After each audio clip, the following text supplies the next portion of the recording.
Bonjour, je m'appelle Nicolas Saner, je suis maître de conférence au laboratoire LP3 à l'université d'Aix-Marseille. Alors je vous propose ici un poster concernant la fabrication de micro-canaux réalisés par ablation laser. Donc l'idée c'est de vous présenter ici une capacité de micro-fabrication laser pour voir dans quelle mesure eh bien, ça pourrait être utile pour développer de nouveaux outils ou de nouvelles approches, voire même de nouveaux diagnostics pour l'analyse de l'eau. Alors voici ce qu'on sait faire. Ici, c'est un exemple de matrice de microcanaux qu'on vient percer un par un par ablation laser sur un matériau transparent, comme la silice fondue par exemple ici, dont les dimensions sont parfaitement contrôlées et facilement ajustables. Le diamètre typique de chaque canal se situe autour de quelques microns et la longueur peut aller de quelques microns à plus d'un millimètre. Donc la raison pour laquelle je présente ici ces travaux dans le cadre de cet atelier, c'est que ces dimensions de diamètre me semblent correspondre plutôt bien à la taille des microplastiques qu'on peut trouver dans l'eau. Et donc, il peut être intéressant d'envisager comment ce genre de structure pourrait trouver une application pour de la filtration, des capteurs ou même du diagnostic de l'eau.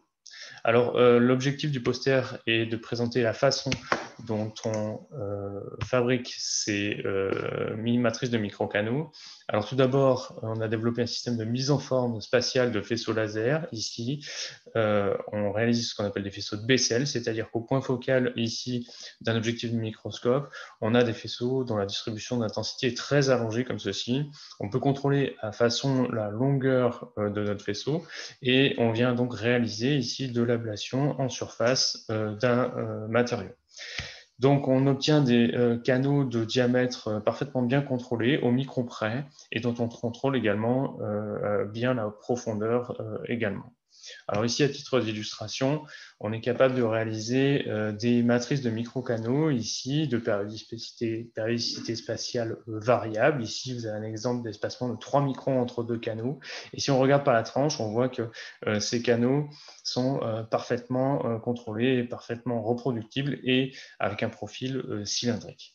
Donc, mon objectif ici aujourd'hui, c'est d'essayer d'initier une discussion avec les collègues spécialistes donc, des thématiques de l'analyse de l'eau pour voir dans quelle mesure ce genre de structure, hein, la fabrication est très flexible, donc on peut modifier à loisir les paramètres, peuvent être intéressants pour des applications, par exemple, de sélection de taille de microplastiques à des fins de filtration ou de diagnostic. Donc ici, j'ai listé un certain nombre de questions d'intérêt très simples qui pourraient me permettre de savoir dans quelle direction travailler et d'initier donc des discussions. Merci pour votre intérêt et je vous engage à aller voir le poster si vous êtes intéressé.